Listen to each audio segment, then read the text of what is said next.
Hey guys, how are you all doing? Welcome to my channel. So, today we are gonna see, what if Naruto met Ainz Ool during the Chunin exams, part 1. Subscribe if you enjoyed the video. Let's start the story. Ainz stepped through the portal, and stood in a lush forest.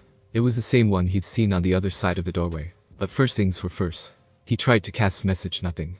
No matter who he tried to contact, his spell message would not work. But this was to be expected. He stretched out his hand, and tried to cast Gate. It would not work. Sadly, this also was expected. But it would have been nice if he could have used Gate to connect to his old world in this new world. This was not the last of his tricks to get home. These would have just been the most convenient. He looked at a tree, and stretched his hand out. Magic arrows. Ainz cast a tier 1 spell to see if magic even worked in this world. Several white magical blades flew from his hand, and pelted the large tree with a barrage of magical energy. He nodded in the satisfaction that magic worked. He attempted to cast Gate just right next to him, and the spell worked. So I can use Gate, but it cannot connect to my old world. Ainz looked up at the blue sky. It certainly looked like the world he had come from. So I am in an entirely different world than before, he muttered. He became worried, like a feeling a child gets when he's lost, when he realized he may just be stuck here. Damn it, I was too hasty. Perhaps I've made a huge mistake. Ainz pondered, as he looked around. He was in a world with a blue sky, and a green forest. That's all he could see so far. He was going to think about what to do next when some leaves fell from a tree behind him. I'm not alone. He turned to see a man with gray and black padded armor. His face was covered by an animal mask that was very Japanese in nature. As soon as the man realized Ainz had seen him, he drew a long curved blade. No two ways about it, that was a katana. You are deep in a restricted area of the hidden leaf. Remove your skull mask, so I can see what village you are from, the man with the white and red fox mask asked. Ainz had the feeling he was not alone. In all likelihood, he was probably surrounded by more of these ninja. Yes, the man that stood above him was definitely a ninja class. Sorry to worry you, I am a caster from a far-off land, and you aren't a contestant, are you? A caster. So you admit to being from an outside village? The man asked gruffly. Ainz took a step back. That term wasn't used here. That is to say, I use some magic, Ainz said, hoping at least this world understood that term. But the man readied his weapon. No participant would be here. You are extremely suspicious, and I don't know what this magic is, but I have deemed you a threat to the Hidden Leaf Village under the authority of the Anbu security forces. To surrender or prepare to die. Intruder, the man said. Damn, this is going poorly. If I could just talk. Please, there's no need for this. I was only lost and seeking what Ainz was saying, but the man scowled and tried to blink out of Ainz's field of vision. However, it was just speed, and Ainz could follow his movements perfectly, as well as the 3 others that leaped out to engage him. Hostile already. Well, this will be a good chance to test the strength of this different world. Ainz figured he'd try an old favorite. Aura of Despair 3. Ainz used a weak AoE spell that would stun weaker enemies around him. Instantly the 4 ninjas dropped out of the air and landed with a thunk. Thunk. Bodies don't. Ainz was thinking when he realized there were 4 chunks of wood around him where bodies should be. A switch spell. Or, damage redirection. Interesting, Ainz mused, as the shadows moved around him. There you are, grasp heart. Ainz reached out to the closest shadow. This was no clone. He could feel the target's heart beating in his hand. Then Ainz crushed the magically cloned heart in his hand. As soon as a real body landed next to him, the man was already dead. High deception and stealth, but no death resistance, Ainz muttered, as hundreds of metal blades flew at him from all directions. He would have to teleport to avoid the black knives that flew at him from all directions. But Ainz chose to take the barrage instead. As expected, the blades bounced off him harmlessly. He was protected by his trait of damage immunity to anything under level 60. Not even level 60, huh? Well, that's good, Ainz nodded, as he grabbed at one of the shadows that moved to backstab him. He caught the shocked man by the neck. Paralyzing touch. The man would be kept alive, but he'd be unable to move. Ainz dropped him to the ground. The 2 hidden attackers released their position, and fell back immediately. We have to report this intruder to the Hokage. One of us will have to buy time for the other, one ninja was saying to the other. Escape, Ainz said. He had teleported behind them. One wore a cat mask, and was female. The other had a bear mask, and male. The male was attempting to buy time for the female to leave, it would seem. They are comrades then, he cares for this one. The 2 ninja looked shocked to see the skeleton standing behind them. There was a flash of silver, and both ninja had drawn their blades, and instinctively slashed at him. But their swords could not penetrate the magical barrier that protected Ainz. Well, I have one of you already, and it would be a hassle if you escaped, Ainz was saying. The female was already leaping away in an attempt to escape, as the male was following up another attack. Ainz ignored the male ninja, futilely hitting him with his sword. Lightning. Ainz stretched out his hand at the fleeing ninja, as an arc of white energy crackled past trees, and struck the ninja in the back. She cried out in pain, and landed hard, smoking, but barely alive. So you have some lightning resistance, do you? Ainz mused, as he looked at the man. Monster, take this. The bear masked man said. He made a series of weird hand symbols incredibly fast. Suddenly the man blew a blast of fire at Ainz. Ainz was weak to fire, as an undead, but he could barely feel that it was maybe on par with a 3rd or 4th tier spell, not enough to deal any real damage. When the fire dissipated, the man was trying to run away. He knew the fire attack would not be enough, and was making his way toward the settlement Ainz had seen through the door. So you are from that place, then sorry, I'd like to make peaceful connections with them, and this misunderstanding will ruin that grasp part. Ainz said, as he instantly killed the man by magically crushing his heart. This was an effective spell against rogue-type classes, as he could tell if the target was alive or not. He then walked over to the woman who was trying to crawl away in pain, but he had destroyed most of her body with the lightning. Ainz really did not like to see humans suffer for no reason, so he put this out of her misery, with a swift stomp to the back of her neck. Now then, Ainz said, as he gathered up the 3 dead bodies. He used Create Undead, and turned all 3 bodies into Death Knights. They appeared from the black goop. His magic turned their bodies too. From the goop stood a large and imposing figure. He then went over to the one alive ninja, and took off his mask. The man looked unremarkable, maybe even vaguely Japanese. The Death Knights would provide protection while he did this next part. Let's see what you have to tell me, Ainz said smugly, as he put his hand over the man's head, and began reading his memories. Oddly enough, his spell had some trouble penetrating his mind. So you have high mental resistance. But it wasn't enough, and before long Ainz was looking through this man's life. A whole ninja city. Not everyone in this world is the Hidden Leaf.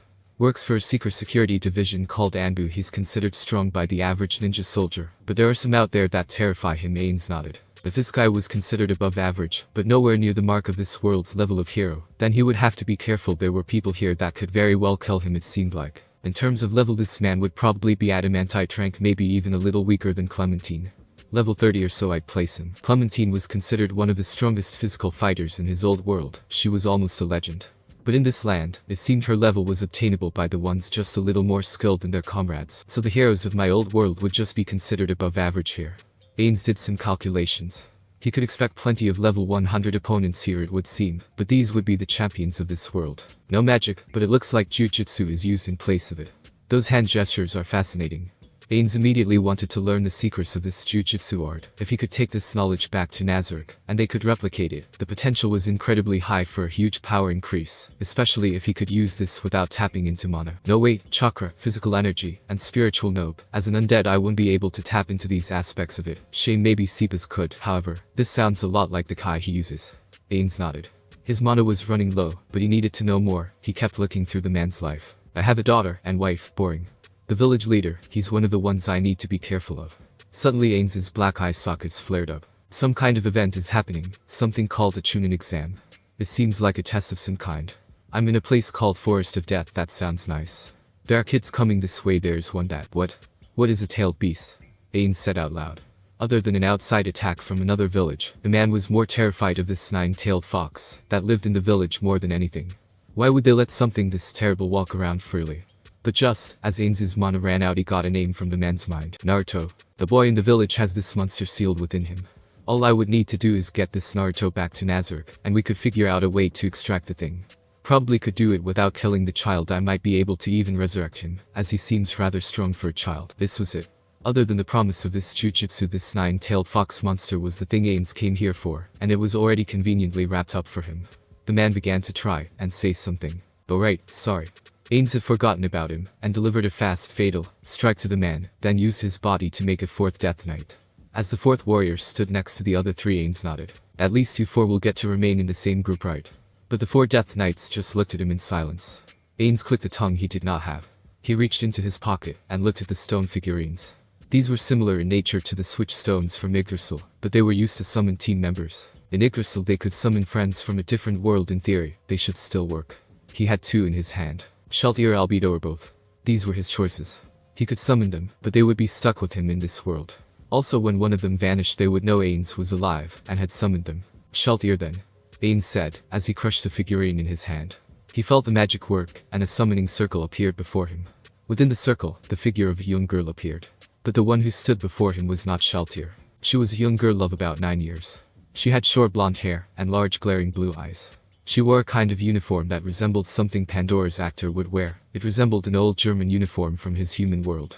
On her back was strapped with an ancient-looking firearm, a rifle it was called. She looked around, scanning her surroundings quickly. Her eyes fell on the aspect of death that stood before her. They immediately were filled with hate. You? So you finally come to face me, being X? The young girl announced before swinging the rifle over her shoulder and pointing it at Ainz. Before Ainz could piece together what was happening, the girl began to pray. Was she so scared of him that she was praying to her god, thinking she was doomed? "O Lord, hear my voice, and give me the power to destroy the enemies of my fatherland." Her blue eyes turned golden, and magical energy crackled all around her. Shit, this brat is using a spell.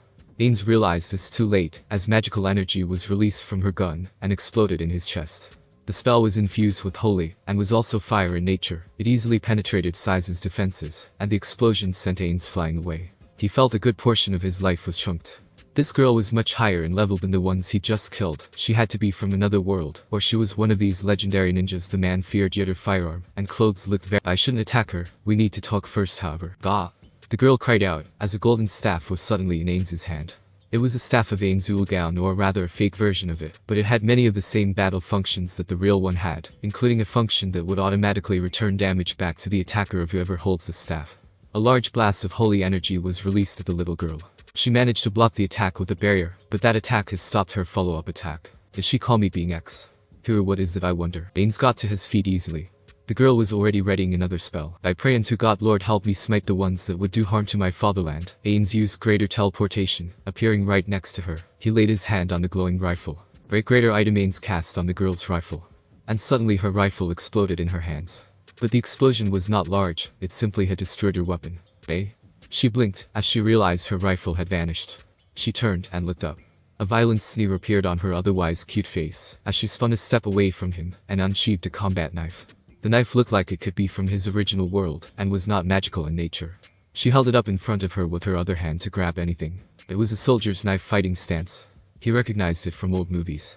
This girl fascinated him. Whoever this girl was, she wasn't from this ninja world, and he felt he should find out who this being X was, as well. "Stop your attack.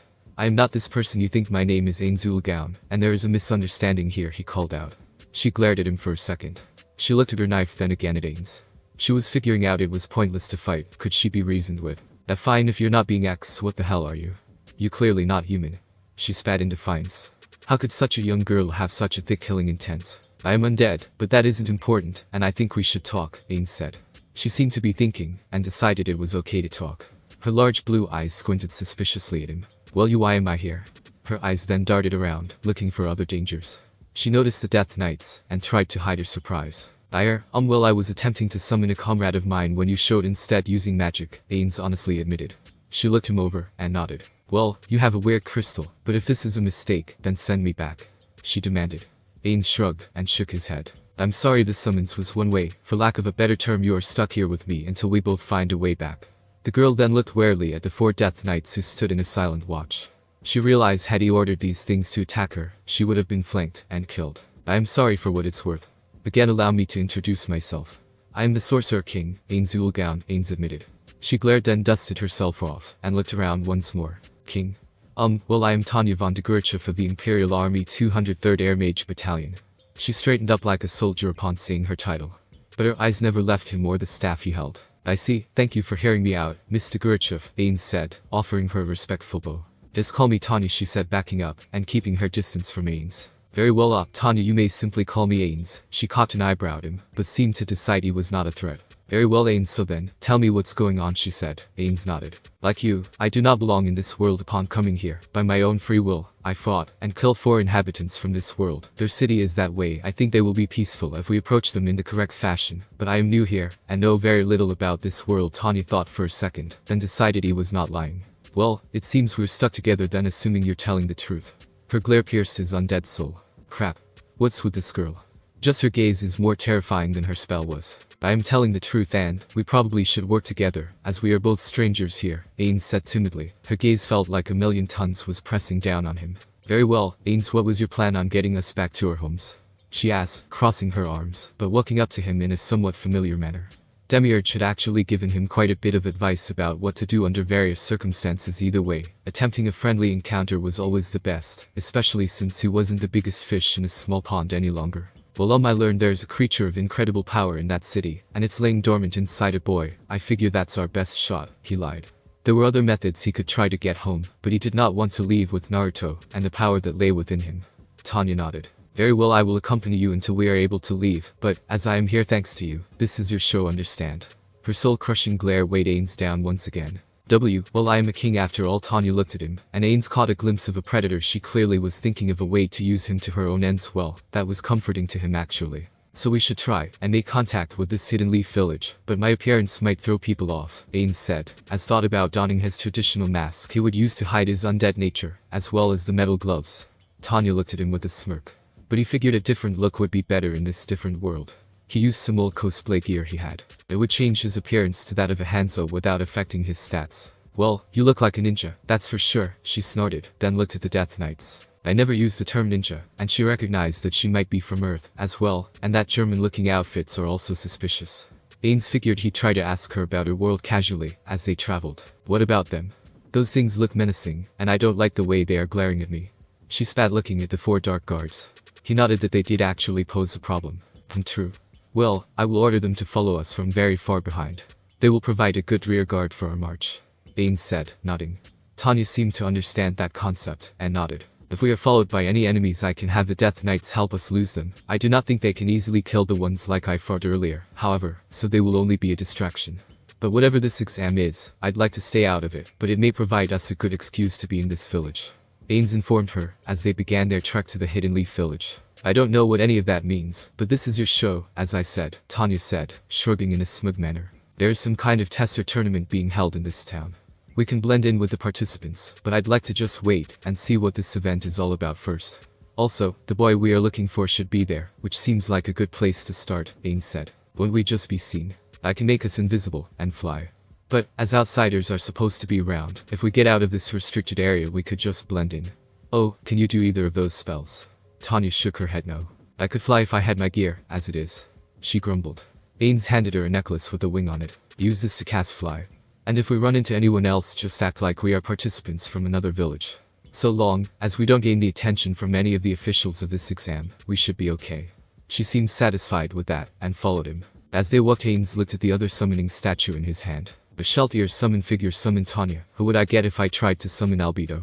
He decided now was not the time for that, and put the figure away. So, what's your plan to sneak in? Tanya asked. Ainz looked ahead. I think we need to head to the tower in the center of this forest, now that we are out of the restricted zone, according to the memories of that Anbu agent, so we will need to get a set of scrolls from other teams, based on the skill of the guards. These kids should be no problem for us. So are we killing them? Well, we don't really need to, but if it can be avoided, are you fine with that? Ainz looked at Tanya suspiciously, and caught the sneer of someone who did not care about life or humanity. If it's easier to kill them, we should, she said coldly. She would fit in perfectly back in Nazark. Well, even still, let's try to avoid that if we can, Ainz suggested. Tanya gave an uncaring look, and looked ahead, pointing. I think that might be what we're looking for, she whispered, as they ducked behind some bushes. Sure enough, a group of 3 walked out. Their guards were up, but they didn't seem to be sneaking around. One had a series of straw umbrellas on his back. His partners wore cloaks that covered their bodies. The 3 of them seemed to be in their late teens. Ainz was thinking about how to engage them when, excuse me, gentlemen.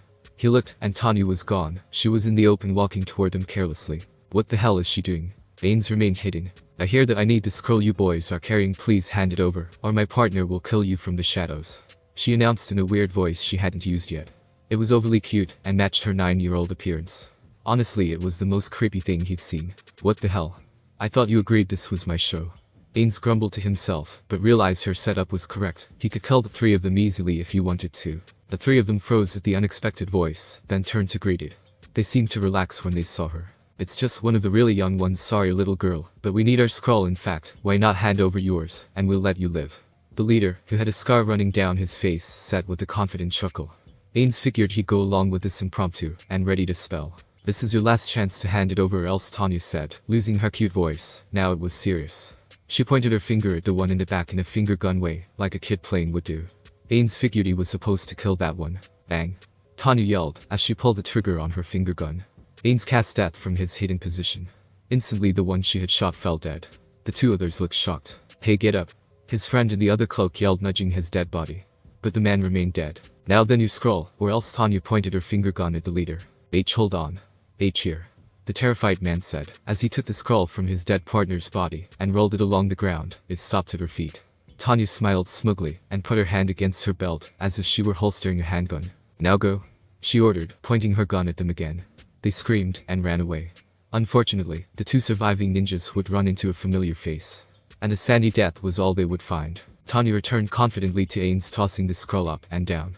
He was about to say something to her, but his eyes latched onto the scroll, and the mark that was on it was kanji. "That's Japanese kanji," he remarked. It was clearly the kanji for heaven. Tanya looked at the scroll, and then him with a shocked look. "Wait, how do you know what kanji you know of Japan?" she remarked in a surprised voice. "I was originally from Japan," he said quietly. Her eyes grew wide. "What, then you too were a victim of being X?" she asked, surprised. Ainz shook his head. "I don't know who or what this being X is. I was transported into this undead body unexpectedly. I do not know how or why, so I suppose it's possible, but I can't really say one way or the other." Tanya sat thinking, as she looked at the scroll. This world must have some connection to Japan. Maybe she could get home like Japan. Well, this is unexpected. We both come from Earth, yet aren't in our original bodies. There must be a connection there. Ainz must. Tanya nodded, and tossed him the scroll. "Well, I trust you a lot more now. I was going to kill you, and take your stuff the second I figured out how to use it," she admitted with no trace of humor. "You admit that way too easily." Ainz wondered if she would be trouble for him at some point. "So you won't betray me now?" Ainz asked dubiously. She smiled at him. It was a smug smile he recognized. "I just thought you were some skeleton monster who summoned me to his own ends, but you are basically in the same boat as me. I can trust you if you were once human at least. It helps if you were also Japanese.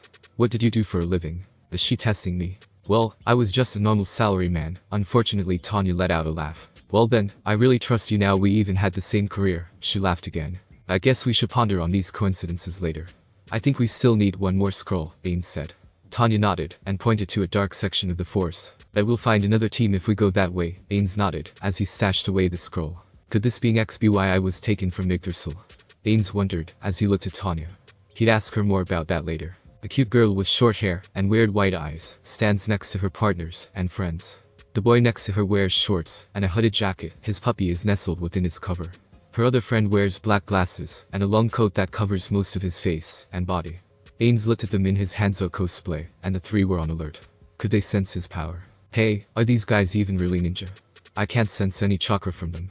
The girl with the short hair and long white jacket whispered to the boy with the dog. "Yeah, and they smell like they are not from around here. That one in particular smells not human," the boy with the dog said, pointing at Ainz. "No need for all this whispering," and pointing allows me to introduce myself. "I'm Ainz Ool. This is Tanya von de Gurichev. Nice to meet you," Ainz says in a polite manner. These three were the kids that the man was thinking about. Killing children did not sit well with him, so he would go about this in a different way. The three looked at them suspiciously. "Ninjas don't introduce themselves to the enemy, you know, and what village you are from anyway?" "I don't see any headbands," the boy with the dog asked. There was clear fear in his voice. Ainz looked at each of them. It was true, they all had a metal plate with a symbol of some kind etched into its center. It must be a form of a dog tag. He put his hands behind his back and cast create item, mimicking the headbands they wore, but with the symbol of Nazareth etched in the center. He also made note that everyone refers to their land as village. He was learning a lot talking to these three. I was keeping mine hidden, but I am from the hidden magic village." Did the bluff work? The man I read also called it hidden. I wonder if that was the right call, and he had no idea what magic was either. I should be safe. Never heard of it. They all looked at Tanya with suspicion. Tanya seemed to read the mood well enough. "My headband was destroyed in our last fight, but we are a new village. This is our first event. I don't remember them from the entrance exams," the boy with glasses muttered. The three of them got into battle formation, but were looking to go on the defense. They were very wary of the two of them. "We should just kill them if they don't hand over the scroll we need," Tanya whispered, but loud enough that the ninja brats would hear. They all took a step back and clenched their teeth. See, they know death is a real possibility here. In other words, they are soldiers. You should not think of them as children. "Ainz, that is a weakness," Tanya said confidently, walking to the center area between the two groups. Her eyes fell upon the cute girl with the weird white eyes. Tanya pointed at her with all the confidence afforded to her as a trainer of elite soldiers. "You? Come here," Tanya ordered. The girl immediately jumped, her inner train taken over at the sound of authority. The girl, however, caught herself and looked back at her partners. The one with the dog shook his head, while the other one with the glasses did nothing. The girl was weak, not physically, but spiritually. Tanya had seen this person 1,000 times. You are obviously the weakest member on your team. Why are you on this battlefield of death?" Tanya asked, taking a formal soldier's stance. The girl's eyes went wide with surprise at the unexpected and personal question. She poked her fingers together in a timid manner. I am expected to be strong," she meekly said. This sander actually was a good one for Tanya. "I see, so you are here in this trial by fire willingly, to become strong, and you know if you fail you will die, yes?" Tanya asked. The girl made a determined look and stood up straight for the first time. "Yes, that's right. If I get strong or die, that is why I am here. I need to see if I am worthy of Hinata," the boy with the dog yelled out. Apparently, she was about to say something not meant for the ears of the enemy. Tanya liked this girl, for two reasons. If she rose above and prevailed, she very well could turn her flaws into overpowered strengths, and if she failed, Tanya would enjoy crushing her personally like all those unfit soldiers before her. Okay, I've decided. You, and me, Hinata. You may call me Tanya. We will fight one-on-one. The winner will give the loser their scroll. Tanya nodded. Hinata looked back at her male friends. This time the dog boy nodded. Same as the one with glasses. Ainz noticed something from the boy with glasses. He was an Antimancer. Bugs were his weapon. Just like in Toma, he would love to capture that one for her. Hold on. Ainz said, looking up and pointing at the boy with the bugs. You have been surrounding us with bugs this whole time. It's why your team is so keen on drawing out this engagement. Ainz was bluffing really, he just assumed that is what an Antimancer would do. The lad clicked his tongue, and clouds of beetles swarmed back into his body. But call Ainz now, will you fight me or run? Tanya asked. Again pointing at Hinata with her right hand behind her back. The timid ninja girl now walked up with confidence, and took a stance Tanya did not recognize. Tanya kept her right hand behind her back, and raised her left hand in a come at me motion. Here I come, Hinata politely announced. Her face suddenly became different, like she was straining her eyes incredibly hard, even slight veins could be seen protruding around her eyes. What? Something took Hinata back. Hinata. What's wrong? This girl's chakra is I've never seen something like this. The girl stood in amazement at the weird pattern of life energy the young girl had before she gave off. Bang. A loud shot rang out that broke everyone's concentration. Tanya had not changed her position much. The hand that was behind her back held a German-looking handgun, its barrel smoking. She had simply turned her hips a bit to line up the handgun that was hidden behind her back with Hinata. What? Hinata looked at her chest confused. A large red spot was on her jacket, and it was getting bigger. She then fell to the floor. Hinata. The boy with the dog cried out, and ran at Tanya. The boy with the bugs made a move at Ainz. Tanya turned her arm into a proper aiming position, and fired at the boy, catching him in the head. His body fell to the ground, but popped into a wooden stump with a bullet stuck in it. What? Tanya looked at the weird wooden object confused. I got you. The boy yelled, as he came down with an axe kick that would shatter Tanya's skull. Her eyes flashed yellow, and his foot stopped. It was being blocked by her barrier she had already set up as soon as the fight began. The red orb on her chest now glowing bright yellow. You think I wasn't prepared for a sneak attack by ninjas? She pointed the handgun at the boy, and shot him point blank. This time a fountain of blood sprayed out, and a real body hit the ground, as he cried out in pain. Tanya spun, and let off 3 shots at the bug boy, as he ran at Ainz. Large black clouds appeared to intercept the bullets. A ranged fighter, huh? Makes sense you'd have ranged defense then, Tanya muttered, as the boy with the dog slowly got to his feet. He was holding a bleeding shoulder, and his dog was now in front of its master growling. You let your emotions get the best of you, kid, it's why you lost. Tanya said, shaking her head.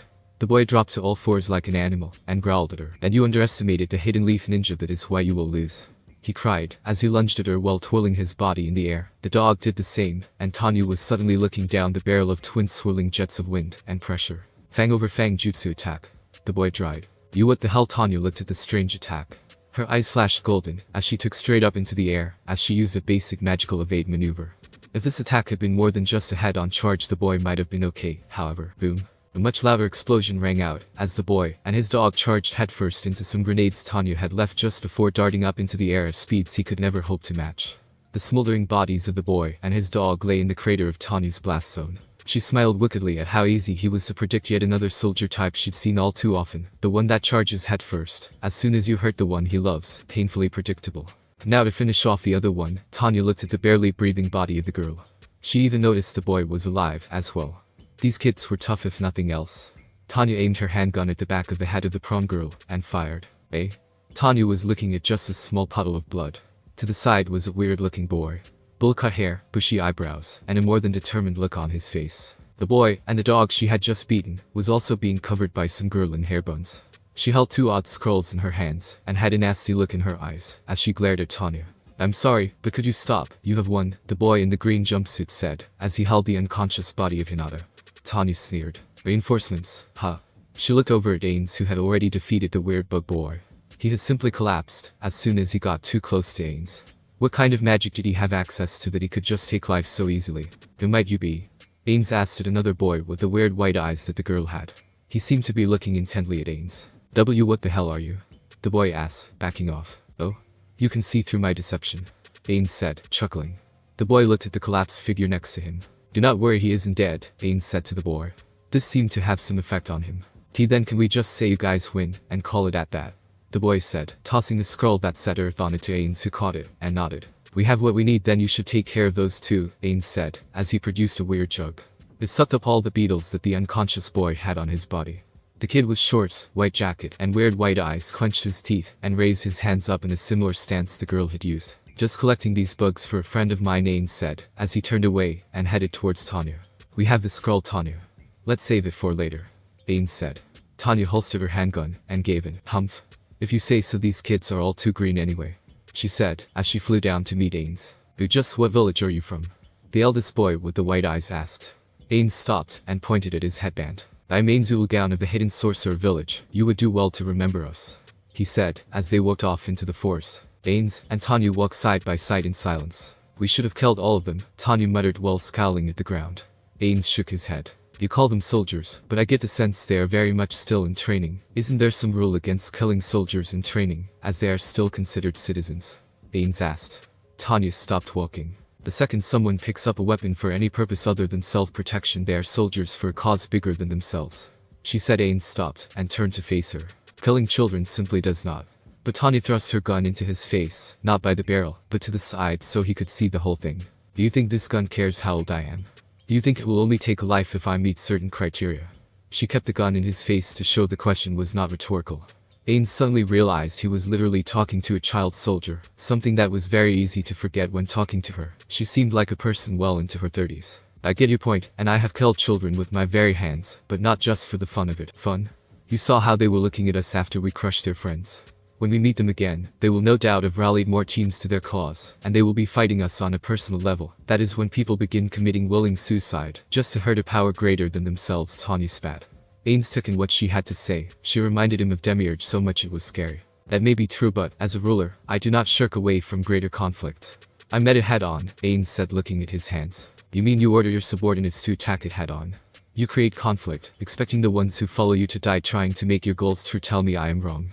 She looked him straight into his lifeless eyes. He took what she had to say. Perhaps, but it's not, as if they don't die willingly. Even if I've never lost a single real member of my land, many have died in my name. But they die knowing that what I offer is a better life. The life most humans live in my world is one of conflict and strife. But I've been able to alleviate these problems in my own neck of the woods. All who died in my name did so for a better life for the ones that come after them. There is no greater love for country or man than that. Tanya stood in silence, just blinking. Well, she had heard her own leaders utter garbage like this in the past for some reason. This time, this single time, it all sounded true. She also realized how unfair she had been to Ainz. I'm sorry, you're right, Ainz. You even join your soldiers on the front lines of battle, or else you would never be in the world. To begin with, I am so used to foolish or inept rulers. I forgot there are actually some that are worth following. You've been a soldier fighting for yourself this whole time. I am sorry about that, Ainz said, acknowledging her side of the argument. They exchanged a glance of some understanding until the two talk about the most interesting things. A snake-like voice said from the shadows. Ainz and Tanya both spun around in surprise to see a man with long black hair, a pale white slender face, and a white robe. He had both his hands up in surrender. Who are you? Ainz asked, raising his hand and getting ready to cast a spell. The slender man hissed a laugh and shook his head. My name is Orochimaru. I have been following you since you got here, and I must say, I am fascinated by the two of you to no end. Even the things you speak about are fascinating, he said in a happy raspy voice. Ainz and Tanya exchanged glances. Orochimaru, huh? Why reveal yourself to us?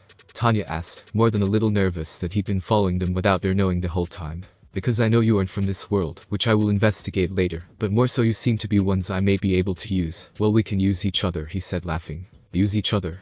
That almost sounds like you're proposing a partnership, Tanya said, cocking an eye at the weird man. He thought for a second. I am not a fan of that particular word, but I think we can gain from helping each other, he said, waiting for their answer. What can you offer us? Ainz asked. And Orochimaru laughed. That was the one question I'd hoped you'd ask.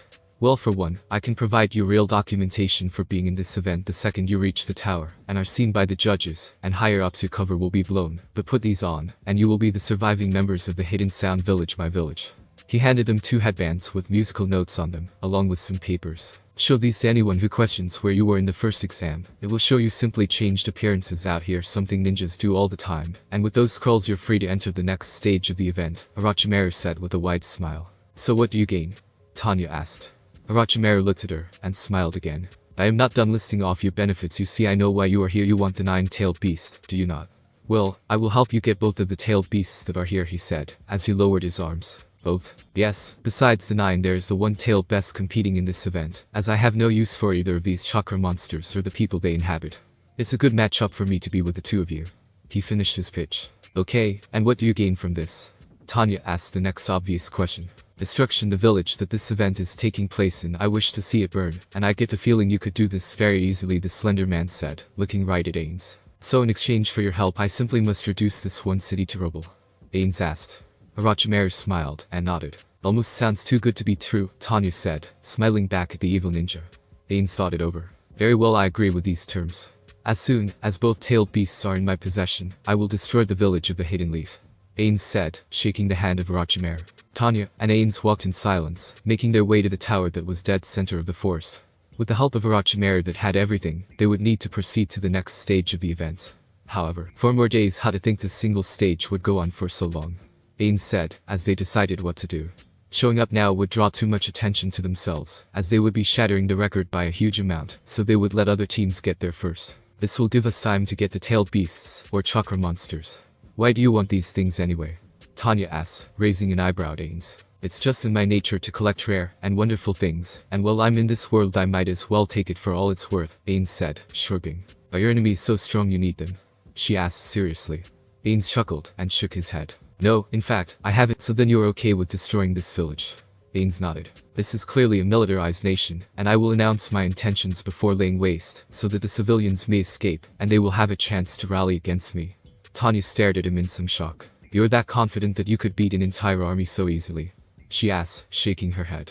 Ainz only nodded. He was not trying to boast about his power. This was simply him stating facts. I thought you could just rob people of life, so you have actual destructive magic then? Tanya asked.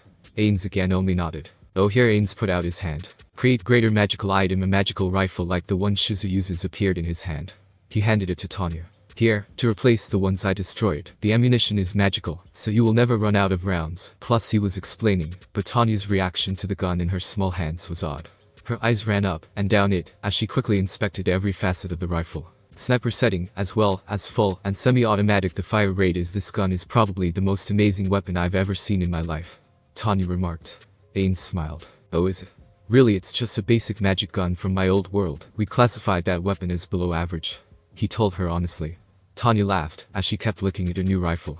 Well, I see what you mean about nobody approaching your power. You would easily defeat my homeland in a war. If this is your below average weaponry, well, let's hope it never comes to that, he said honestly. Alright, well, as for our mission then, it sounds like Naruto isn't very strong, so he should be easy to beat, Tanya said. Yeah, sounds like this guy might be in trouble, and Naruto will be protected by someone Orochimaru has asked us not to harm. Sasuke. Ainz thought about the best way to go about this.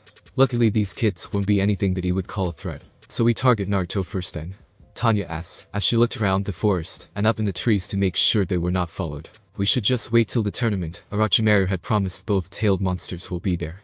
I want to see their capabilities before we make our move, so let's just wait for them to arrive at the tower, then we will follow the rest of the teams. Tanya nodded and yawned. She was showing signs of fatigue.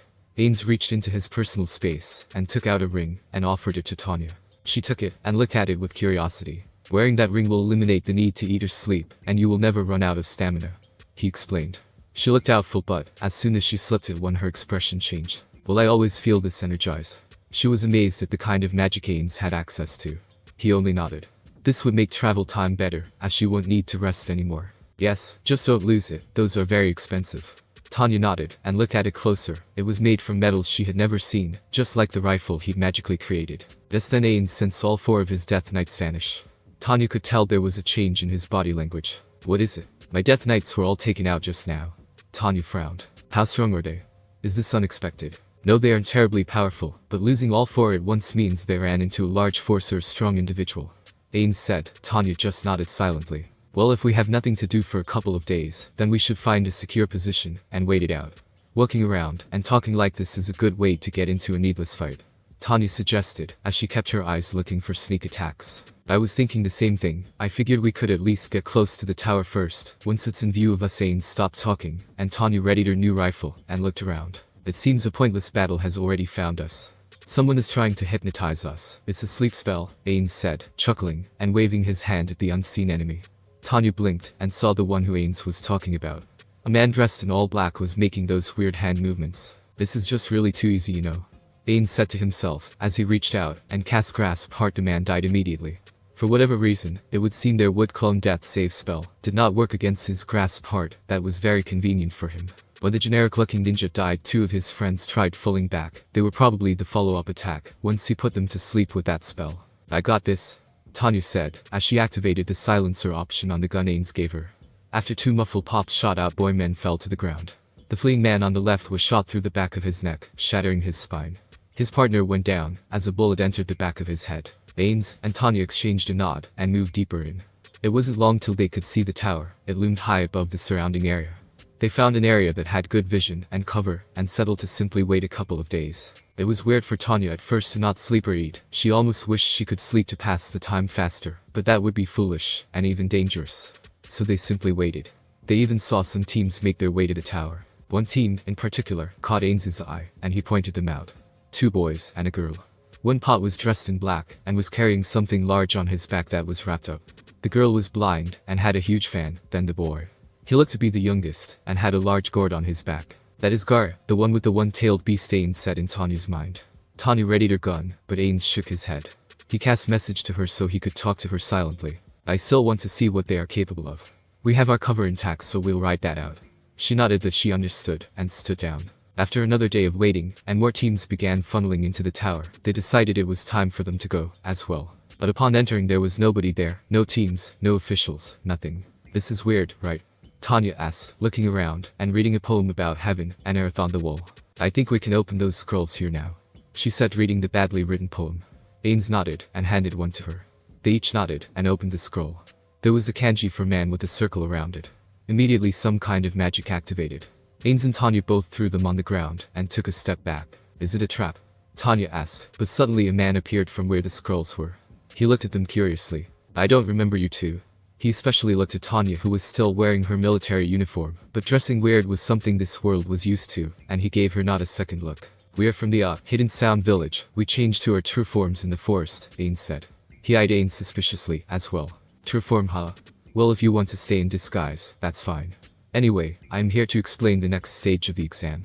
Go up those stairs to join the rest of the teams. The next stage will be held there." He made a hand symbol, and the door opened. Ainz and Tanya walked past him and up the stairs to the door. Before long they were in a huge room, in front of a massive statue that kind of reminded Ainz and Tanita of Buddha. There was an area cleared, probably for the tests, and the rest of the teams were there. They saw the three that had saved their friends from death earlier. They gave Tanya hard looks. Toward the front was a line of stronger-looking ninja, and in the center of the cleared area was an elderly man in white robes and a large white and red hat.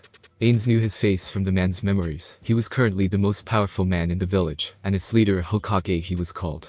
Ainz would have to be careful around him. He might have the ability to put up a decent fight. Ainz and Tanya took a line behind the rest of the participants, trying to remain in the back as much as possible. All the various members looked around trying to figure out who made it and who did not. Ainz realized that besides his team, the one-tailed team and one other, everyone here had a leaf on their headbands. Ainz looked and saw the boy with white eyes looking intently at them. He had probably spread the news about them to the rest of his team. If not the village, Tanya might have been right. Then Ainz's eyes settled on a man who was smirking. It was Orochimaru in disguise.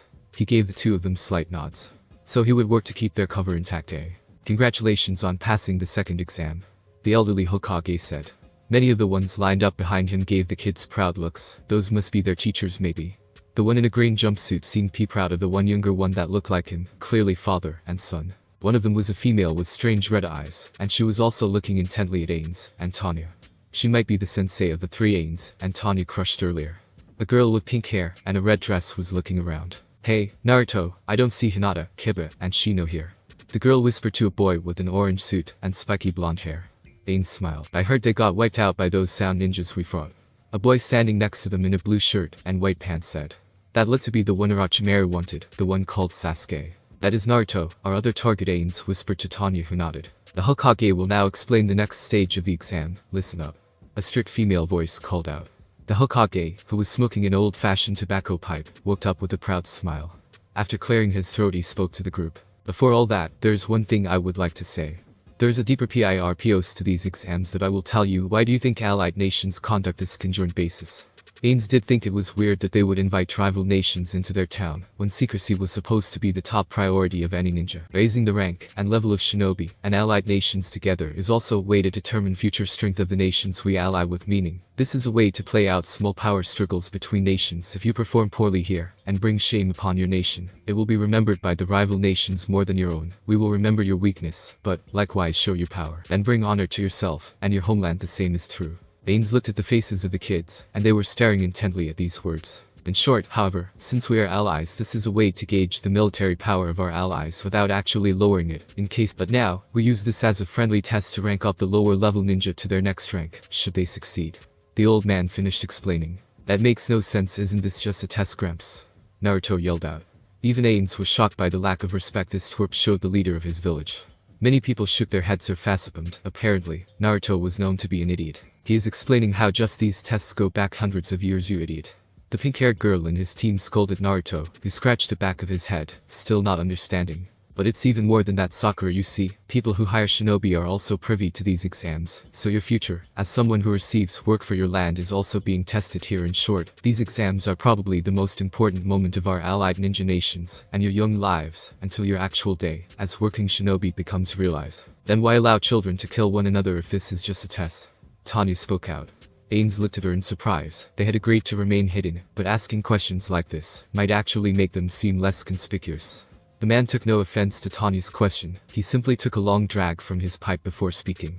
If one is not fighting for their very lives, one cannot expect to see the true depths of one's power and strength. Tanya nodded with a satisfied smile. That answer seemed to suit her. This is a custom of preserving balance and maintaining power. If you don't spill blood for your village, how can we call you warriors? And promoting to be a true warrior is the outward point of this exam, is it not? That's fine, then just let us get on to this spilling of blood. All this talking is annoying, Gar said in a low and menacing voice. The old Hokage just nodded, as he put his pipe back in his mouth. Very well, let me then explain the next event, and the third part of these exams. Because there are simply too many of you left, we will be having a mini tournament of 1-against-1 combat. In short, we will be cutting this group in half through a process of elimination. You each will be given an opponent, the winner goes on, the loser does not, it's that simple. Upon hearing those words, the group once again looked each other over, more sizing everyone up than anything else. The unhurt Gar, Tanya, and Ainz seemed to garner a lot of attention from the remaining members, who looked like they had been through hell. So in fact, this is not the third stage of the exam, just one to get ready for it, and it begins now. If you are too tired or injured, then now is the time to drop out, he said, eyeing the young contestants. Well, most looked worried or annoyed. One bowed out. Excuse me, but I will quit. A leaf ninja with white hair and glasses said. Kei Kabuto. Naruto exclaimed loudly. A man with a bad cough and clipboard looked through the names. I see, cough, Kabuto Yakushi of the Hidden Leaf, correct. Very well, you may step back then. The man said. Kabuto bowed and walked off, giving a look to Naruto. They had an exchange about him dropping out. It seemed the two were good friends. Well, that benefited Ainz. The fewer protectors around the tailed beasts, the better. However, Kabuto gave Ainz a very brief look that conveyed a lot. He was an ally to Orochimaru, not Naruto. I see, so I am not the only undercover agent this Orochimaru is employing. He must really want this Sasuke, and the destruction of this militarized city. The fact that this nation and world was so focused on military might and strength honestly made the decision to destroy it very easy. Then if there are no others, the man with the cough was talking, but Naruto and Sasuke started squabbling over something. The girl said. She seemed to be concerned with a weird mark on Sasuke's neck, but he rebuked her concern, which made Naruto angry. Honestly, are these kids still really just kids? Tanya scoffed at this outburst of emotion. Ainz shook his head. Maybe they're just worn out from the forest, but some of them don't seem very disciplined. Ainz shook his head. It made him appreciate how mature Mare and Bella always were. He couldn't wait to get back to them. Then I will explain the rules and the matches. Now then, up there on the wall behind me will appear two names. They are selected at random. When the names are chosen, please step to this area to begin the fight. The elderly man simply stated, and finally stepped off to the side. The electronic board shuffled the names. After a brief wait, two names appeared. Yoryo Akoto versus Sasuke Uchiha. There was a low murmur from the contestants. Many looked at his obvious injuries, plus he was suffering from something else that looked like Ainz. At any rate, Sasuke did not look like he was in any condition to fight. But he took the stage with no hesitation. His opponent was a man in all black. Even his eyes were covered with black specks, and his face covered with a mask. He actually looked like what Ainz would call a ninja. He did not seem to be very hurt. He was old, and the obvious favorite to win. Ainz looked at Orochimaru, who was in disguise, standing right alongside his mortal enemies, the Hidden Leaf Elite. The man with the cough walked to the center of the two, as they stood facing each other. The first match will be Yorio Akoto and Sasuke Uchiha. Do either of you object to this fight? The judge with the cough asked. None. They both answered simultaneously. Okay, can all non-combatants move to the upper area to watch and wait for your turn? The group of hopeful ninja all walked up some stairs and looked down. So how will you fight? Tanya whispered to Ainz as she saddled up next to him. If you're asking me if I will use magic in these fights, then no. I won't need to. I have plenty of hand-to-hand training to look like I know what I'm doing. What about you? Tanya shook her head. Apparently they don't have guns in this world, so I'm already at a huge advantage. Tanya chuckled as she looked at her handgun. I see. Well, as I understand it, fighting styles and equipment is kept a secret from other villages. Unknown weapons are not weird in fights like this, I guess, he muttered while thinking about something. Yes, I came to the same conclusion. None of these brats seem to be using the same ninja art, at least not the ones we've seen. Her eyes looked at the one named Niji. He had the same weird pale white eyes that the girl Tanya shot had. They could possibly be related. The two ninjas took fighting stances. Yorio made the first move. Let's go. He challenged Sasuke, as he made one of those jujutsu hand gestures. His hands began to glow with a soft blue ore. What's with that guy's hands? Tanya asked out loud, but nobody seemed to know or want to explain. The younger one, Sasuke, quickly hurled several ninja stars at the man who was doing the same with throwing knives. The projectile weapons collided in the air with the sound of metal on metal, and sparks flew. But for some reason, Sasuke grabbed his neck and fell to the ground. He's really hurt if just making an attack like that drops him, Tanya scoffed. Ayers looked at the injured boy. There seems to be more than that. He's always grabbing the same spot, but there is no injury there. Could be a broken bone or an effect of some ninja art. After Ainz said this, Tanya looked closer at his neck. You're right. There's a weird glowing mark on his neck where he keeps grabbing, as she remarked quietly. Yes, and Wetmore, that is the one Orochimaru wants. Yet look, he's actually been smiling this whole time. Ainz pointed out casually. I see, so you think Orochimaru is to blame, and wants the boy to lose. Who knows, I'd be surprised if our partner wasn't keeping something from us, as well, Ainz remarked, as the older ninja tried to punch Sasuke while he was on the ground, but he managed to spring away and avoid damage. You think Orochimaru will try and betray us?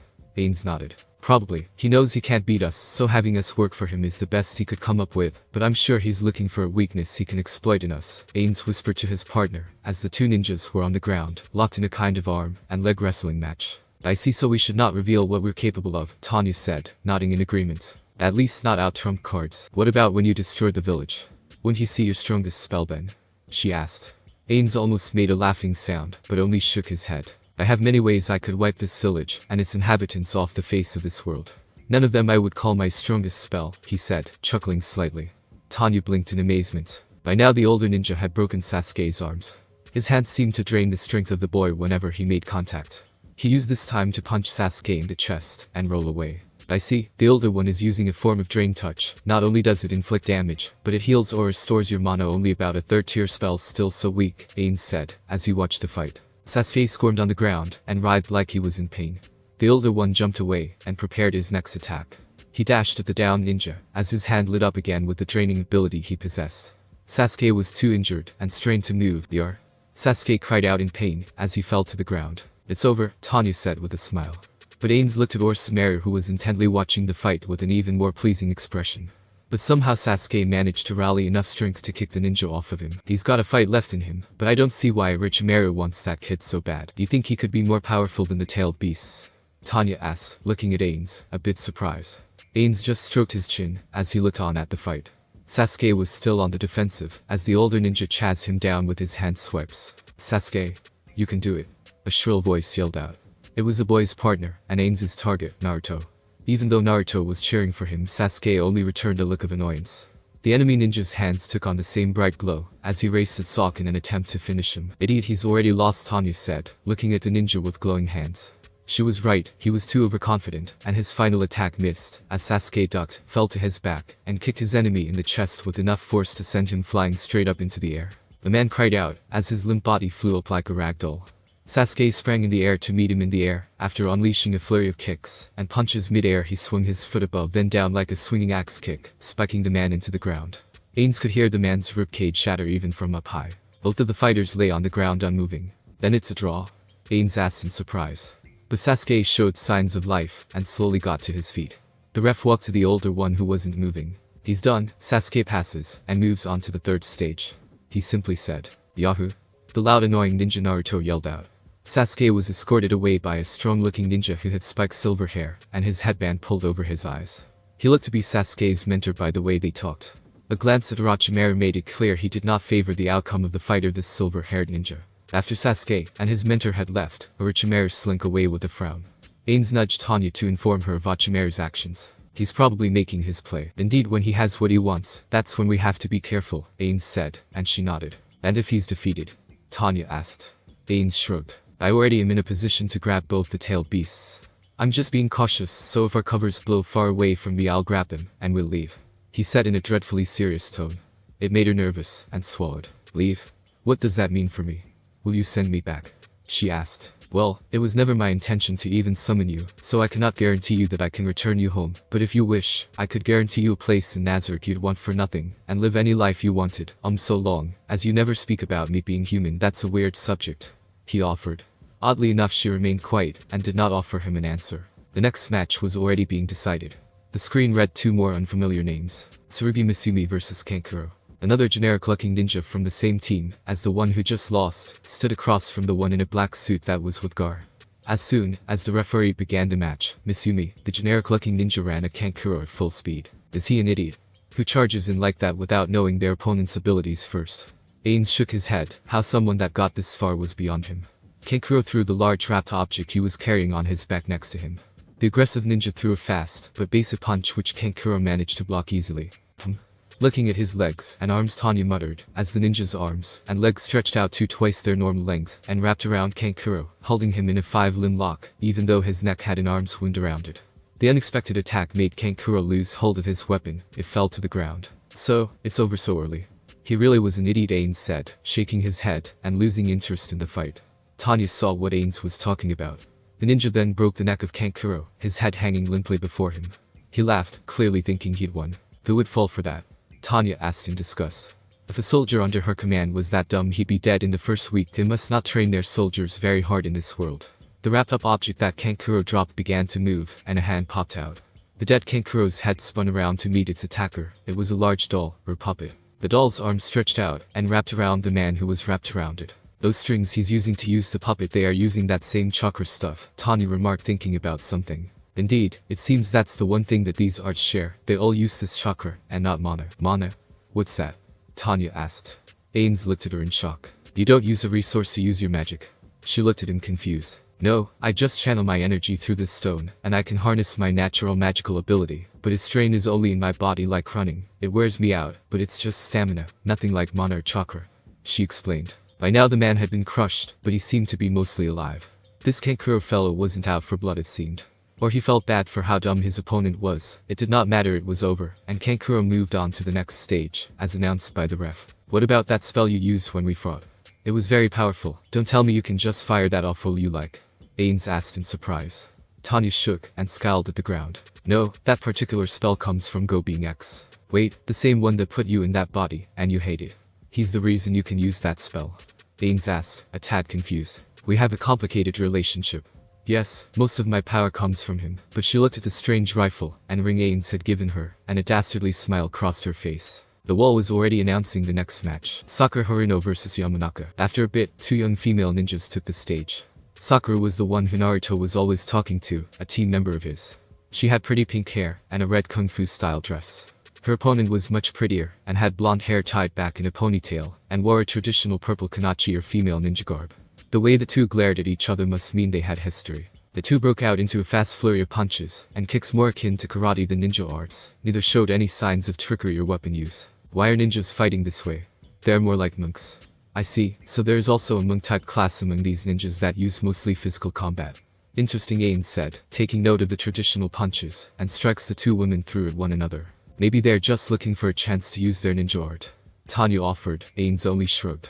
This tournament was a great way to learn about this world's combat systems. The fight was strongly favoring the blonde girl, who had Sakura on the metaphorical ropes. Then the blind ninja punched the pink-haired one in the gut, making her vomit. She doubled over, dropping her guard. Yamanaka had a clear shot to her face, and went to end the fight. It's over so fast, Tanya remarked. But a strange sound rang out. Not that of fist-breaking face, but of skin hissing skin. Yamanaka had an open hand, and slapped the face of Sakura, instead of delivering the finishing blow. Tanya burst out into laughter, as the contestants looked at the girls, and then at Tanya in shock. But the way the two simply stood there looking at one another, meant it wasn't meant to be an insult, as Tanya had thought. Instead, they simply stood looking at one another. What the hell is this now? Tanya scoffed. Ainz thought that despite being female, she really had no female compassion. Even though he could see these two were friends forced to fight, it must be tough for them, he thought. They exchanged some words, mostly insults to try and rile the other up. What's the point in hurling insults back and forth like that? Tanya said, rolling her eyes. Ainz smiled inwardly. They're trying to get the other to fight seriously. Oh, I think it worked, he said, as the look and body language of the two young ninja girls changed. They both tied their headbands to their proper place, over the forehead. The look at each other meant it was serious from here on out. Seems stupid, she said, not getting it. Have you never had a fight with a close friend? It's hard. Tanya looked at Ainz in surprise. No, I've never had a close friend to have a fight with. Attachments to people and friends are only a burden, she said, looking away. I see we are very different people even if we both came from Japan. He mentally clicked his tongue at the gap between Tanya and himself. The two spirited females charged with loud screams and blasted each other in the face with a straight punch. They both staggered and fell to their knees, exchanged glances, and got back up to their feet. When friends fight, it's not about skill or strength, it's spirit, Ainz explained. Eh? Spirit? What are you on about? She was now looking at him openly shocked. When you fight with a friend you have to win. The fight must be for a reason, yet you want to remain friends, so you must put your spirit against theirs. A purely physical battle will not cut it between real friends. He was talking to Tanya, but they looked at their fellow contestants, most nodding approvingly at the speech Ainz had given. He looked away, slightly embarrassed he's been heard. The girls repeated the head-on charge, with more energy and power. Once again they hit each other in the face at the same time, but the force sent both of their frail bodies flying away from the impact. It just looks like two idiots taking needless damage. I don't get it. Tanya scoffed, yawning, as if she were bored by this spirited display of willpower. The blonde ninja took out her dagger, and suddenly removed her hair, cutting off her ponytail, and yelling at Sakura about something from their past. I'll take control of you, Sakura, I'll force you to admit defeat. The blonde ninja said. I know that ability, Ino, you will never hit me with it. This just proves you can't beat the fool. Sakura said, shaking her head. No, I will hit this, and make you a forfeit, idiot. Ino yelled back. If you miss it, it's over. I will beat your unconscious body without mercy. Sakura said, laughing at the free win she was about to receive. Is it a high-risk attack? Mind control. That's far stronger than these kids should be capable of. If that's true, this is the highest tier spell I've seen in this world, Ainz muttered. Tanya became interested in the fight once more. Mind control. Is it a thing? Ainz nodded. Yes, I have that ability, but he was saying, but the girls made their move. Sakura dashed to one side, kicking up a bunch of hair Ino had thrown about when she cut off her long blonde ponytail. She used her skill, and both girls stopped. Ainz looked at both of them, wondering if she had landed the attack. You miss now. I will, Sakura said with a smile, as the unconscious body of Ino slumped to the ground. So she lost weight. No, Tanya saw it before the others. A single blue glow ran around Sakura's feet. It was made by Ino's hair, and looked to be that chakra stuff again. It was a feint. Isn't that underhanded in a fight between friends? Tanya asked, as she realized Sakura had fallen for the trap. All that talk was to set up this feint, something only a friend who would let you chat it up in the middle of a fight would do. She took advantage of their friendship to pull off a plan to achieve victory. I take it back, I like this Ino girl. Tanya said, clapping and laughing at the betrayal. Ainz shook his head in disagreement. No, pulling your punches against a friend is disrespectful. Coming as someone with everything you have is a true sign of respect, Ainz told his partner, thinking about a lone knight standing against a god amidst a devastated battlefield. Mind transfer jutsu. Ino yelled out, as the true spell was cast. She held up her hands, and pointed them at the tethered Sakura, who was trying to move desperately. Again, both girls slumped over, but it wasn't long till Sakura began laughing in victory. I give, Sakura said, raising her hand. The ref looked at her in surprise. What did you say? He asked. But Sakura began to tremble, and lowered her hand. She was resisting the effects of the ninja art. Never mind if the spell can still be resisted after all that setup, it's a worthless skill. Ainz said, clicking his tongue. He had planned on grabbing that into girl, as well for that skill, but there was no reason to know. Release. Sakura said, and Ino began to stir once more. Looks like she resisted it after all that. What a letdown, Tanya said, rolling her eyes. She clearly had been rooting for the blonde one. Ainz smiled at Sakura's will, and he understood more about this fight than Tanya.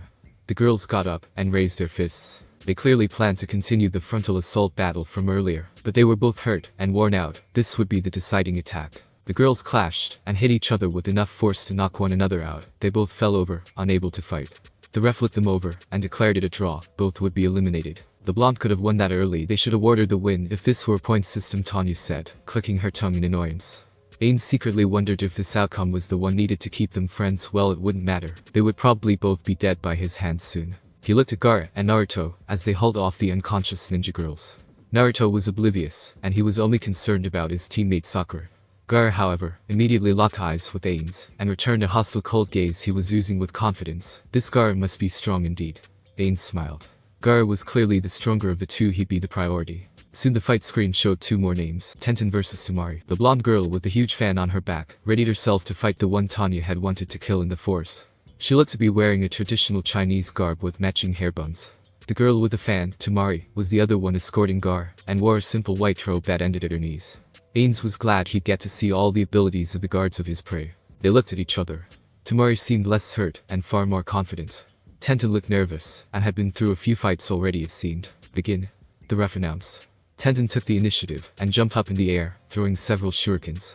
Her attacks were dodged so effortlessly, it seemed Temari had barely even moved. The girl from the forest, this Tenten she's done for, her opponent is far too strong for her. Tanya realized this, as did Ainz. Yes, I placed this Tenten around level 10 or so, at best Temari is easily 20. This fight is over, Ainz said, now just hoping to see some attacks from Temari. Was it it? Or are you just warming up? Don't tell me you were trying to hit me. Temari called out in an overly mocking tone, and a smug smile. The provocation worked, and the weaker ninja grabbed some scrolls from her back. So easy, she was taunted into using her best attack that easily. This Tenten is the weakest one I've seen here, Ainz said, shaking his head at the mismatch in power between the two girls. Maybe Temari will feel like toying around with her, and we'll get to see some of her ninja arts, Tanya said, nodding. Ainz knew a few women back home that would do just that. Temari jumped into the air, as the scroll she pulled out spun around her like a ribbon dancer. Temari simply stood, confidently, more of the same. Tanya shook her head in disappointment. As expected, Temari barely had to use any effort to avoid this all-out attack. Tenten stood amazed and confused at how easily her attack had been avoided. Okay, so you're ready to get serious now? I'll wait, Temari said with that same smug smile. Just give up. You've hopelessly outmatched, idiot. Tanya called out at Tenten. The unexpected insult caught the ninja girl's attention, and she looked back at Tanya with anger. Tanya just looked at her with the same smug smile she had when she was about to kill the ninja and his dog. She glared at Tanya, and turned to face the female ninja Temari. However, a huge gust of wind was already blasting, and shredding the body of the weaker ninja. She had taken her eyes off the enemy, and paid for it. The chakra-infused gale wind lifted Tenten into the air, spinning her helpless form around, as blood and clothes spun off of her. She was locked in a tornado attack that Ainz would rate around 4th tier in power, not bad at all for one so young. Descend, Temari said, as she held her large fan upright. Tenten's near-naked and limp body came crashing down, her spine landing on the upper fan. She stayed there, bent backward over the fan, as blood ran down her mouth and body. She was in critical condition. The winner, the ref was saying, but Temari kicked the unconscious girl's body away and across the battlefield. The one Tanya had seen earlier, with the bushy eyebrows and green jumpsuit, moved faster than she could track, and somehow caught the crumpled and near-dead body of Tenten in his arms. He glared angrily at Temari, and then at Tanya. He only received a smug smile from each of them. Nice catch. Temari tauntingly said. Why are you trying to kill her? You didn't need to take it that far. The weird boy with the bowl-cut hairstyle yelled in anger. Temari just turned to rejoin her team. You're all so annoying, take that trash out of my sight, she said, as she laughed slightly. The weak die, that's why, Ainz muttered to himself. In reality, that Tenten girl has no business fighting alongside these actually skilled opponents. She should just go home and raise a family, she isn't suited to fight. Tanya spat yet another failed soldier. After they cleaned up the fighting floor, bit the wall red. The next fight. Shikamaru versus Ainz Ool. Ainz looked at his name, and wondered if Orochimaru had something to do with him becoming official. It did not matter. An annoyed-looking youth walked with his hands in the pockets of his brown baggy pants. He wore just a simple jacket. Ainz stood up, and walked to his spot opposite the young man. Shikamaru, don't lose. Show us your real man, Ino called out from her spectator's spot with her team. He seemed increasingly annoyed at her constant cheering for him. Go for it. She yelled out even louder. Ainz couldn't help but smile at her energy and support for her friend. It reminded him of way back when Yukabika Kuchigama would call out support for Ainz, and her brother Paro and Sino when they would duel. So I hear you're kind of scared, Shikamaru said to Ainz. Maybe so, let's see what you can do. I'll give you a free shot, I promise not to dodge or counter your first attack, deal. Ainz said, opening his hands, as if he were trying to sell a car. That's very nice of you, but I don't believe you for a sec, Shikamaru was saying, as Ainz turned his back to the ninja. Free shot, go for it, Ainz said, and waited. Well then, let's see if you're a man of your word, but you'll lose if you are, you know. Shikamaru said, taking his stance. That would be most interesting, is all Ainz said. Very well begun. The ref announced. Shikamaru immediately used his ability. Ninja art, shadow possession jutsu. His shadow stretched across the floor unnaturally, making contact with Ainz's shadow. Shikamaru smirked a bit, as he let out a breath. Seemed you are a man of your word, but he was saying, as Ainz turned around to face him, moving of his own free will. Oh? Did you use your ability already? What does it do? He asked, looking at the shocked ninja. Wood was looking at their connecting shadows. How you should not be able to freely move, that he stated in shock, as sweat began to bead on his forehead. Oh, is it? Simple CC, crowd control. Sorry, but I'm immune to anything that restricts my movement, Ainz explained. Right, I surrender. Shikamaru said, raising his hand and walking away. What? Shikamaru, are you serious? Ino yelled out. He stopped and shrugged with an annoyed sigh. All my plans were to get him in my shadow.